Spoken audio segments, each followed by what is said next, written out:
Hello? It is me, Bob, here at the Melanian channel. The original channel owner wrote a few story ideas. This is one of them. He really liked the Harpie Dancer card from the Yu-Gi-Oh card game, so he wrote a little story about it. If you like this video, please like, comment, and subscribe, as he would say. That's it for the intro. Please enjoy.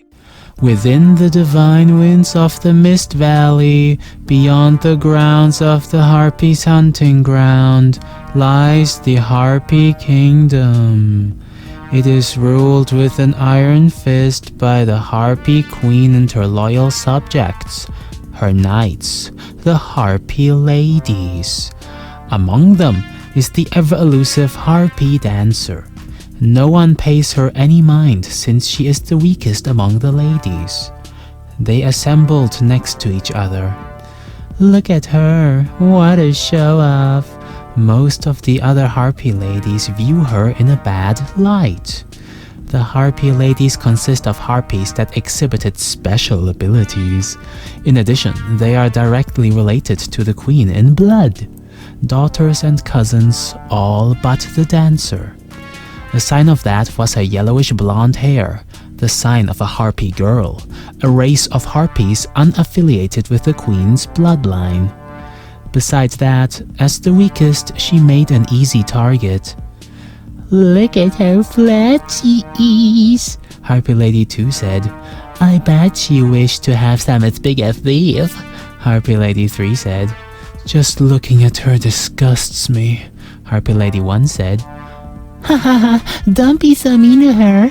We need her to make us look better by comparison, Harpie Perfumer said. Don't compare us to this filth. The dancer looks down, wishing she could be somewhere else right now.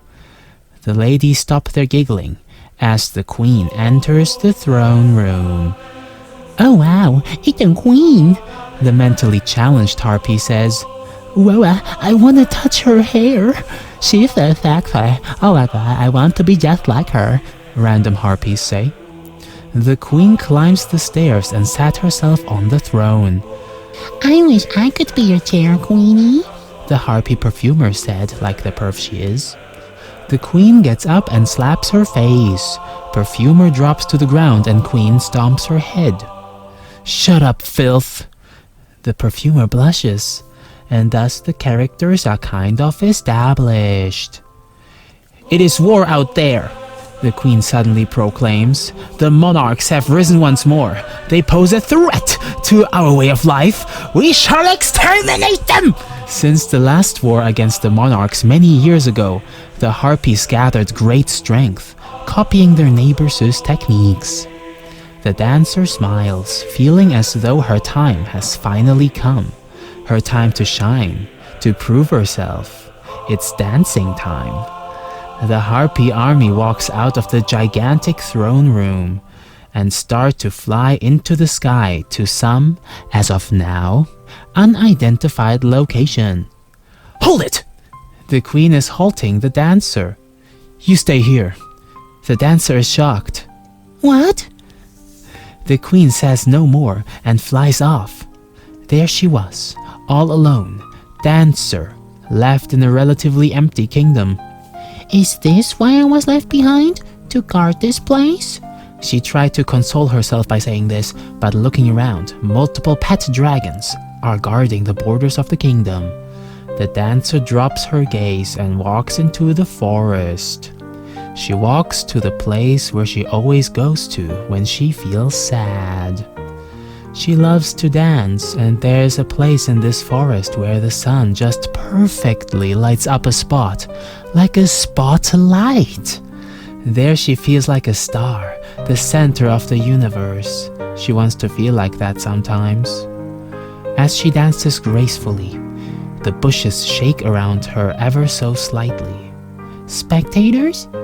She thinks, grinning. She dances better than ever before, so she thinks.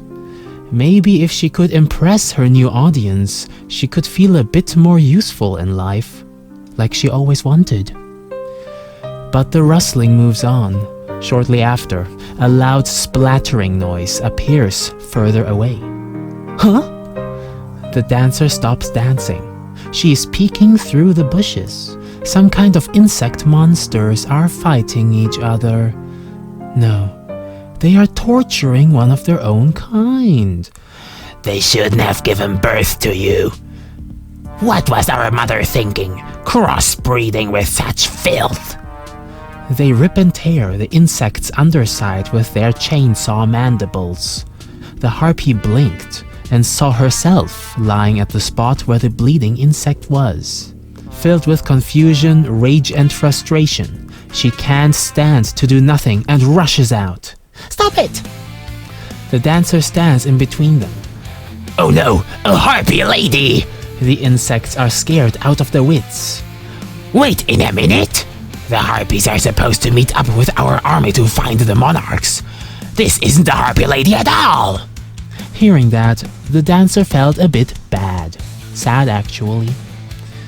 Ashamed of herself, she just gives them a dumb-looking grin. Let's kill her! She gathered her courage to protect something. The dancer looks back and sees the wounded red insect. All harpy ladies have very specific skills to aid them in certain situations. The only thing the harpy dancer had going for her was... "Run," the red insect mutters. Her eyes widen and she instinctively grabs the creature.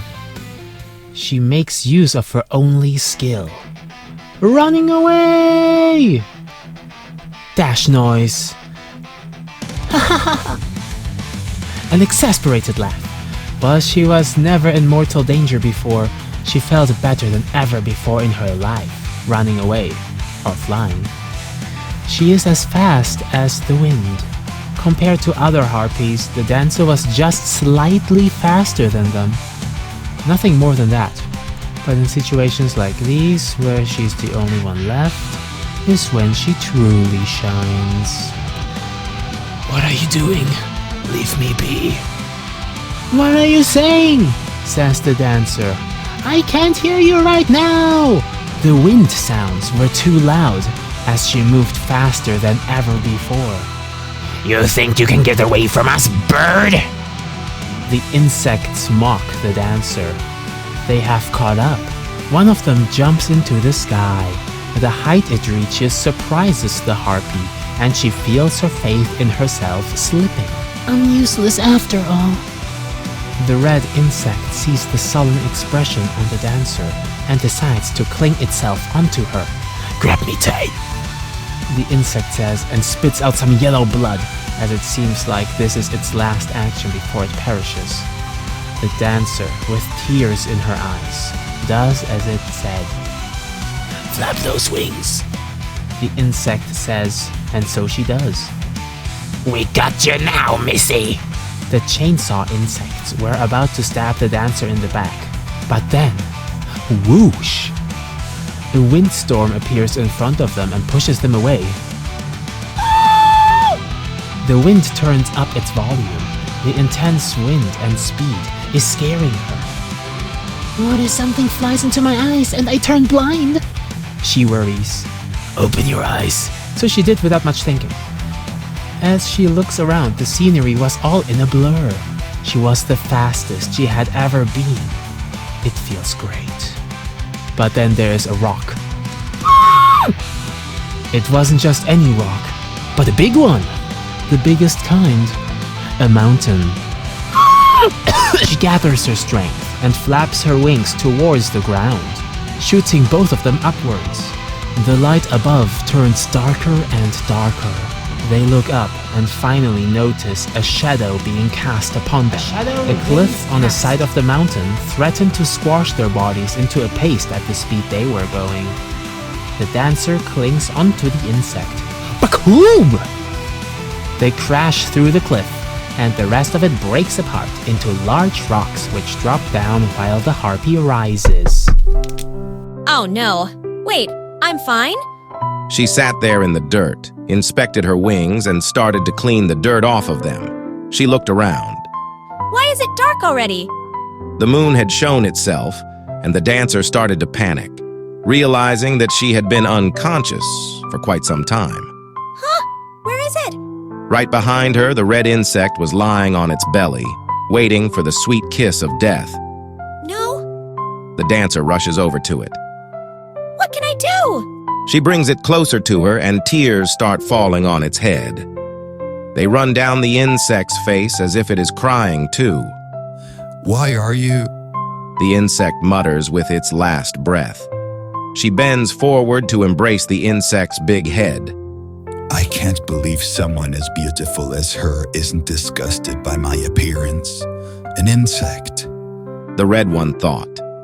Thinking back, the insect was always shunned because of its special ability which never benefited its own kind. If only I was born a harpy. It said, and died. In the end, all her struggles were for naught. The tears she cries are not solely for the insect, but also for her as she saw her own death in his.